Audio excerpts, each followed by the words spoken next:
নমস্কার বন্ধুরা, তোমরা সবাই কেমন আছো? আশা করি ভালো আছো, আমিও ভালো আছি। চলো, আজকে তো শুক্রবারে দুপুরে কী লাঞ্চ করছি তোমাদের সাথে শেয়ার করি। একদম আছে, দেখো, একটা টাটকা গন্ধরাজ লেবু, পেঁয়াজ, পটল ভাজা, আছে হচ্ছে কচুর শাক আমার খেতে খুব ভালো লাগে। আমি দুদিন অন্তর অন্তর কচু শাক করি। আর আছে চিকেন কষাটা আজকের নয়, চিকেন কষাটা দুদিন আগে করেছিলাম, হ্যাঁ, দুদিন আগে করেছিলাম। সেটা ভালো করে এখন গরম করে নিয়েছি, কারণ দুদিন নিরামিষ খাওয়া হয়েছে বলে আর খাওয়া হয়নি।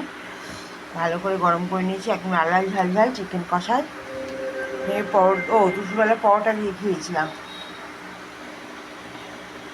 তাই আজকে, কালকে অমাবস্যা ছিল, খাওয়া হয়নি।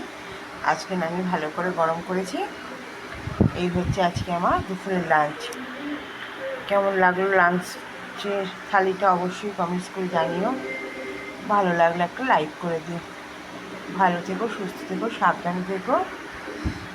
আর যারা নতুন এই চ্যানেলটি সাবস্ক্রাইব করে দিও।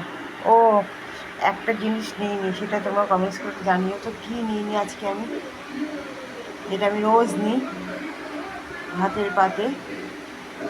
অবশ্যই কমেন্টস করে জানিও।